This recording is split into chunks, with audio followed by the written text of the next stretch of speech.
Hey squaddies, good morning, good afternoon, and good evening whenever you're listening or watching. Hello. Be sure to check out memberships. You can join if you're interested. You'll be in the company of equally amazing squaddies. And just like with all my information, I'll put the links inside the description box. Thanks.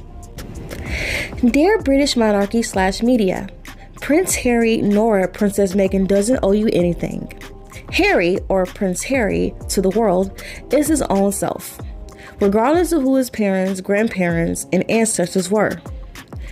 Yes, his mother was the unforgettable Princess Diana, and his father is the selfish deadbeat Charles, the King of the UK. But Harry is just Harry. Yes, he's a prince of the realm and had a duty based on toxicity to live a certain way, but he chose not to continue that cycle. And you know what? Good on him. While his relatives didn't think it was wise for him to marry and then leave not only the UK but the entire continent of Europe, they could have gave Harry the same love and support he gave them through their literal immoral choices. And don't get it twisted, Harry's decision to leave wasn't even immoral. He technically just left the family business. A toxic family business at that. When the British media couldn't comprehend Harry's disdain on living in the UK, I found that mind-boggling. Here's what he had to say. Unfortunately, every single story was complete lies, which which it always is, basically, which is a shame. But, it's something I'd love to do, and, now I've had the chance once, I suppose I've got quite into it. And at the end of the day, if you join the army, you expect to go on operations. I don't want to sit around at Windsor because I just generally don't like England that much, and, it's nice to be away from all the press and the papers and the general shite that they write. Too risky for you to go back as a soldier? More the fact that I think the media had said that they would never keep their mouths shut if I went and did the same job, so I'd have to do something different if I wanted to go, yes. With the media following his every moment, Harry can't hide his irritation. Harry's exasperation, even loathing of the press, has shone through loud and clear.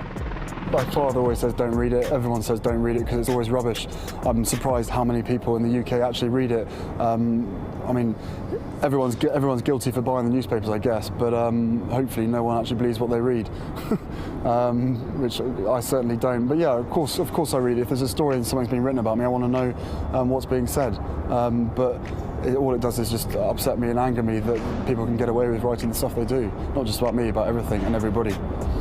And that mistrust of the press, how far back does that go? Is that something that's I think it's fairly obvious how far back it goes, to when I was very small.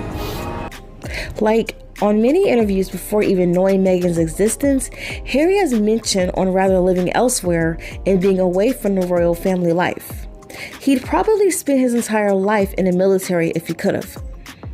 Fighting in the war of Afghanistan was more appealing than living with those people in that area. And that says a lot. It's like they couldn't believe that Harry would actually walk away from the British monarchy, a life he grew up in, a toxic one at that. Do you realize how lucky you are to be of royal blood? And you're too selfish to realize how grand that is. It wasn't Harry's ideal life. He wanted more and finally got that opportunity and confidence when he met his soulmate Meghan.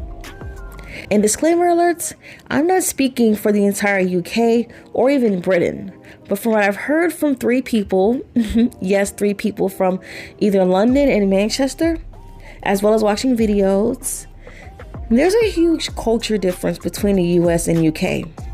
And the gentleman from Manchester being the most pessimistic. I've been told that people in the US are a lot more optimistic, even when dealing with failure. Putting on your big girl or big boy panties and try again, but this time with knowledge and experience. Being positive but realistic. While the British mindset is the opposite. And I would believe a lot of people think that way based on how Harry's former circle of friends and blood relatives reacted to him after leaving the military. And then there's Meghan. This woman is how most Americans are, believe it or not. At least the ones I know. Heck, I'm all about blue skies and sunshines with positive vibes. That's how I end my videos. Sure, there's the negative Nellies of the world, but they have some sense of hope within. They really do. They just have a better way of hiding it. Yes, we have our bad stormy days, but there's always a rainbow at the end of that storm. So by default, can you blame Harry on wanting to live anywhere but where he was born in? His father, brother, and others have most likely told him that he's the spare and not as grand as his older brother, the heir. So no matter what you do, it won't be seen as important than your brother, because naturally people will fall to your brother's feet. Your father and brother are the reason why you're known in the first place, and it would be a waste of time to think beyond the British monarchy, because there's nothing beyond the British monarchy. This is where you're supposed to be, on hands and knees at the mercy of the British monarchy.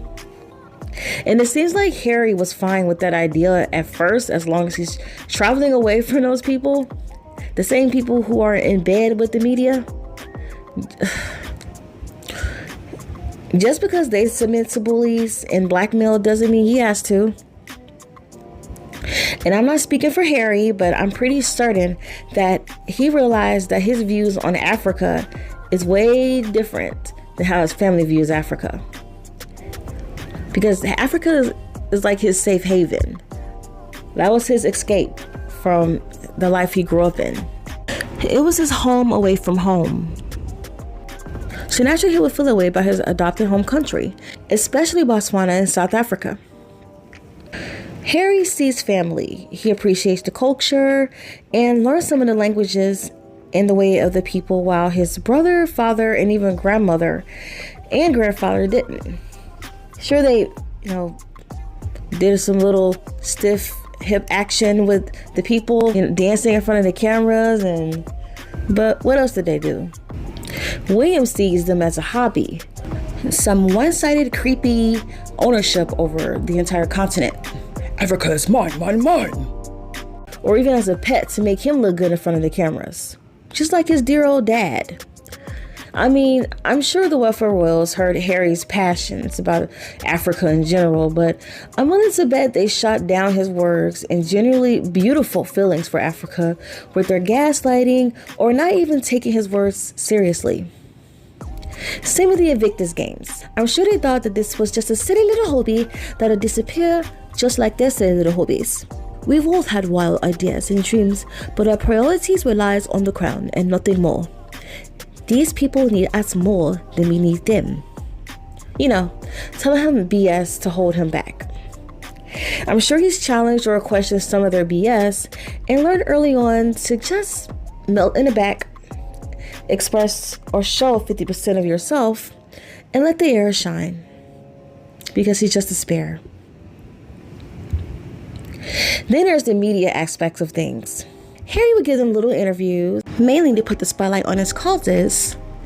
Slightly opens up about himself, but also didn't really open up about himself. And instead of listening to his little hints, they just laugh and smile it off and write about him being a cheeky rebel or something to that extent.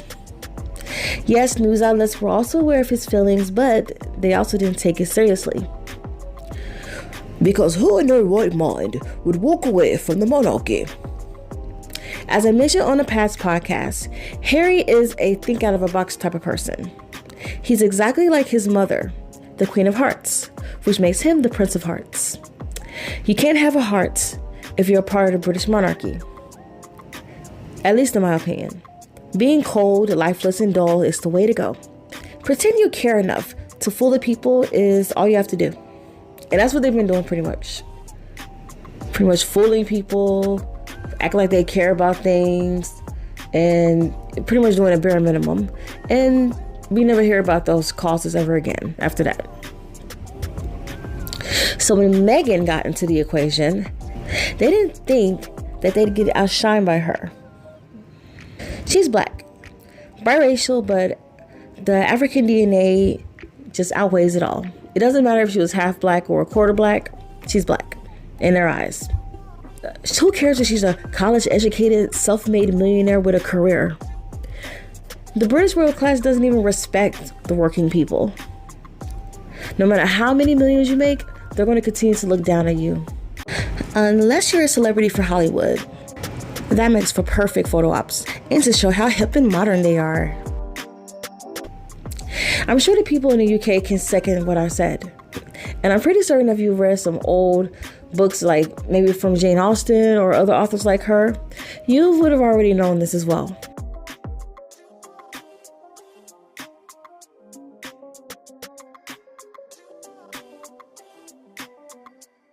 So using the media to destroy this woman's image, who's never even been known to be this evil persona, only showed how terrified they were of her, and jealous, and racist. Now you have this power couple, Harry and Meghan, getting love from all over the world overnight. And instead of taking advantage of that for the crown, jealous family members from Kensington Palace leaked stories to fit the narrative of racist purists and anybody who needed any reason or excuse to hate Meghan. And you know there are a lot. There's still people out there in the media now, right now, who are from like this well-established, organizations, CBS, ABC, NBC, etc. They act like that they love Meghan, or they act like they're Team Harry and Meghan, but then one little tiny little excuse, fake rumor, fake or little error comes about, boom, they expose themselves. Sorry for getting off track there.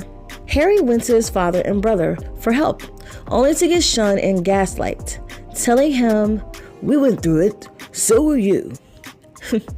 And after so much abuse and history literally repeating itself from his own mother's pains, Harry took his wife, their son and dog, and left that hellhole. Despite them fitting the bill for the remodeling of that entire house. And instead of letting them be, deadbeat father of the year Charles cut off the security, thinking this will humble Harry and have him begging on hands and knees for forgiveness. Because with no money and security, how would a prince of the realm survive? The media went right along with the deadbeat father and brother and threw everything, including the kitchen sink, out there to tarnish Harry and Meghan's image. They probably thought that if they go hard enough, Harry will submit, leave his wife and son, and return to the UK where he belongs. Little did they know, Harry was his mother's son. And when that didn't happen, they had all these crazy think pieces about them, even to the desperate point of paying Meghan's estranged, money-hungry relatives to spread more lies about her. In a way, it was like a horror film. "Harry, Meghan, we need your blood in order to survive. If you don't give us what we want, we will only make your life a living hell." And of course, there's the creepy adults constantly asking to see the children who has nothing to do with the monarchy. "We want to see Archie. We want to see Lilibet. Where are the kids? Do they even exist? Meghan faked her pregnancies." And Lilibet's name is another topic for another day, because how dare she be named what thousands of other women are named or nicknamed? Harry and Meghan has moved on well past that family. At least Meghan has. Harry loves his father, and whatever relationship they may or may not have isn't our business. I just know that the Sussexes have moved on to bigger and better things, while the Westfield Royals and British media are still acting like bitter exes who can't seem to accept the fact that the relationship with them is over. They're no longer senior working royals. They have their own organizations, charities, and connections. And you think taking away titles will affect them? Just go away. Harry and Meghan will be just fine with and without titles. Trust me. Their lives don't depend on royal titles like with most people. The British monarchy is an unrealistic world that doesn't make any kind of sense in the reality of our world. So instead of being optimistic about having a Commonwealth a little longer, you blew it with your racism and jealousy. And other countries are ignoring the Westfield Royals' calls on not inviting Harry and Meghan to their countries. No one with common sense is buying what the British media and tabloids in general are saying about Harry and Meghan, because their actions to serve speak for themselves. So while deadbeat Charles and deadbeat William continue to host golden parties and canceling 15 to 20 minute events, in order not to be asked about KK kids' whereabouts and showing the UK more and more on how they are no longer needed, Harry and Meghan will continue living their lives, raising their children and making the world a better place in their time. They've won. They chose love. They're their own bosses and will go where they are loved, go where they are wanted, and will continue to fight the fight for the better good, not only for their family, but for others, because service is universal. And as cliche as it may or may not sound, love wins. I'd like to thank you for watching. Don't forget to like, comment, share, and subscribe, and hit that bell. Also, join a membership. I have the links inside the description box. My name is Deanna, and you are watching Thriving with the Narcissist. Talk to you soon.